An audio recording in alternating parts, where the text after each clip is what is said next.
MCQs based on group automorphism. और last video में question number 12 तक हमने डिस्कस किया। क्वेश्चन नंबर 13 से यहाँ पर कंटिन्यू करेंगे और इस पार्ट में ज़्यादातर क्वेश्चन होंगे based on normalizer and conjugate class according to your syllabus. So start करते हैं क्वेश्चन नंबर 13 से। Let this symbol be the conjugacy relation on a group G. Let A B belongs to G, then which one of the following is correct. तो यहाँ पर conjugacy relation का definition use करेंगे। Now if A conjugate to B, then there exists an element C belongs to G such that B equals to C inverse AC। तो right option आ जाएगा यहाँ पर option D. Let G be a group and this be the conjugacy relation on a group G if AB belongs to C then। तो यहाँ पर ध्यान रखना है, अगर A कॉन्जुगेट टू B है तो ये कॉन्जुगेसी रिलेशन इक्विवेलेंस रिलेशन होगा। और इक्विवेलेंस रिलेशन है, इसका मतलब वो रिफ्लेक्सिव भी होगा, सिमेट्रिक भी होगा और ट्रांजिटिव होगा। नाउ अगर ऑप्शन ए चेक करें तो A conjugate to B and B conjugate to C, then A conjugate to C, तो ये ट्रांजिटिविटी प्रॉपर्टी है, तो ये तो करेक्ट होगा। Option B A conjugate to B then B conjugate to A, तो ये सिमेट्रिक प्रॉपर्टी है। और ए सेल्फ कॉन्जुगेट होगा, मतलब ए खुद के कॉन्जुगेट होगा, सो ए कॉन्जुगेट टू ए, ये भी करेक्ट है और ये है रिफ्लेक्सिव प्रॉपर्टी।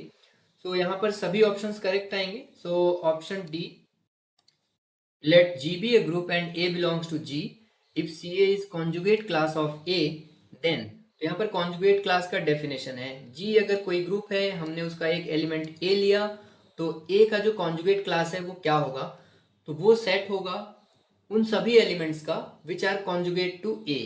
तो इसको हम इस तरह रिप्रेजेंट करेंगे, CA is the set of all X belongs to G such that A conjugate to X।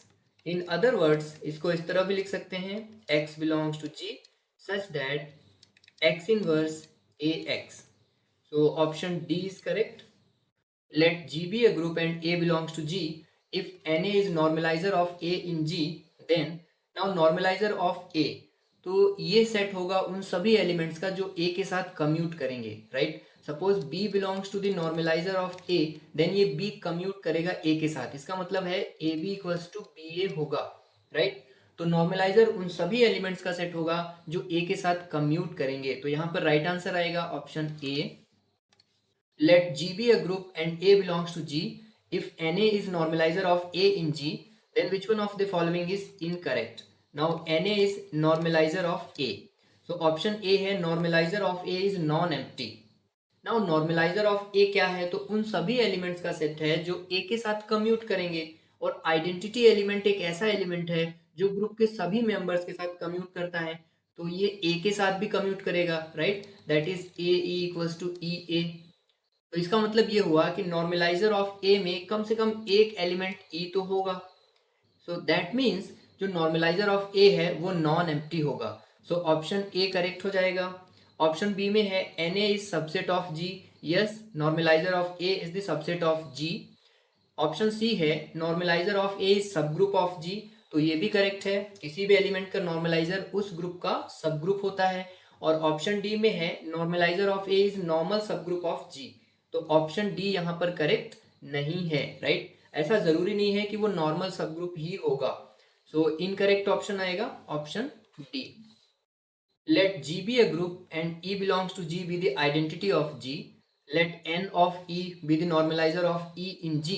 Then which one of the following is correct?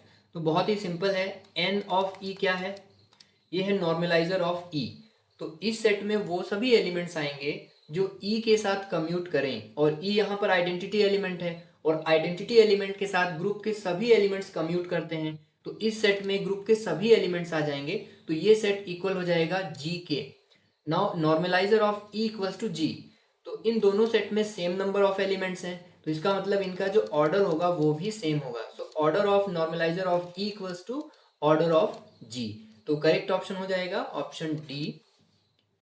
Late G be a finite group of order 6, let Na is normalizer of A in G, if order of normalizer of A is 2, then number of elements conjugate to A in G। Now number of elements conjugate to A in G, ये क्या होगा, तो ये हो जाएगा conjugate class C ए का order. जितने elements conjugate class C A में होंगे वही होगा number of elements conjugate to A. तो इसको अगर हम इस तरह से डिनोट करें, तो इसका एक फॉर्मूला होता है, order of C A is order of group G upon order of normaliser of ए।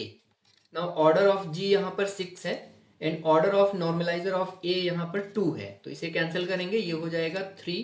तो राइट ऑप्शन होगा option D. Let G be a group and E belongs to G be the identity, let CE be the set of all elements of G which are conjugate to E, then which one of the following is incorrect? तो यहाँ पर CE कौन सा set है, तो CE में वो सभी एलिमेंट्स आएंगे which are conjugate to E, और E यहाँ पर आइडेंटिटी एलिमेंट है, तो इसका मतलब CE में सिर्फ एक ही एलिमेंट आएगा और वो होगा खुद आइडेंटिटी। सो ऑप्शन सी यहाँ पर करेक्ट होगा। नाउ इसमें एक एलिमेंट है, इसका मतलब इसका जो ऑर्डर है वो भी 1 होगा, तो ऑप्शन बी भी यहाँ पर करेक्ट है। और इसमें एक एलिमेंट ई है, इसका मतलब ये नॉन एम्प्टी भी होगा, तो ऑप्शन ए भी करेक्ट है। हमें इनकरेक्ट चूज करना है, तो इसमें से कोई भी ऑप्शन इनकरेक्ट नहीं है, सो यहाँ पर आएगा none of the above. Let G be a group, consider the mappings phi from G to G and mu from G to G, defined for all G belongs to G. Now phi of X equals to X G है और mu of X है G X for all x belongs to G and H is also an element of G।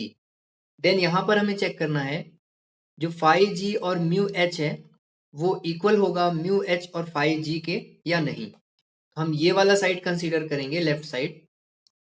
so phi G mu H of x, इसे हम लिखेंगे phi G of mu H of x equals to phi G now mu H of x, तो mu H of x हो जाएगा hx equals to now phi G of hx, तो ये हो जाएगा hxg equals to now hxg को क्या लिख सकते हैं, तो इसे हम लिखेंगे mu h xg, right. So mu h and xg क्या होगा, तो xg हो जाएगा phi G of x, तो इसे लिखा जाएगा mu h phi G of x, और ये जो ऑफ x है इसको हटा सकते हैं, तो फाइनली यहां पर आ जाएगा phi G mu h equals to mu h phi G। तो राइट ऑप्शन आएगा option A. Let Z be the center of group G and A belongs to Z. If Na is normalizer of A in G, then यहाँ पर A element है Z का और Z है centre of group G, तो इसका मतलब ये होगा ये A ग्रुप G के सभी एलिमेंट्स के साथ कम्यूट करेगा, राइट। तो यहाँ पर अगर A सभी एलिमेंट्स के साथ कम्यूट करता है, मतलब इसका अगर हम नॉर्मलाइजर लिखें तो नॉर्मलाइजर ऑफ A में ग्रुप G के सभी एलिमेंट्स आ जाएंगे, so normalizer of A equals to G होगा, तो राइट ऑप्शन आएगा option B. Let G be a group of order 8 and Z be the centre of G, then तो यहाँ पर एक थ्योरम का यूज करेंगे, अगर किसी ग्रुप का order p to the power n है, p यहाँ पर पॉजिटिव प्राइम इंटीजर है और n नेचुरल नंबर है, तो इस सिचुएशन में जो सेंटर ऑफ G होगा दैट इज Z, वो नॉट इक्वल्स टू E होगा। इसका मतलब है जो सेंटर ऑफ ग्रुप G है दैट इज Z, उसमें आइडेंटिटी एलिमेंट तो होगा और उसके साथ साथ कुछ और भी एलिमेंट्स होंगे, ऐसा नहीं होगा कि ओनली आइडेंटिटी एलिमेंट हो। तो यहाँ पर जो ग्रुप का ऑर्डर गिवन है, ऑर्डर ऑफ G, वो है 8, और 8 को हम लिख सकते हैं 2 टू द पावर 3, और 2 यहाँ पर पॉजिटिव प्राइम इंटीजर है और 3 नेचुरल नंबर है, तो ये थ्योरम की कंडीशन यहाँ पर सेटिस्फाई हो रही है।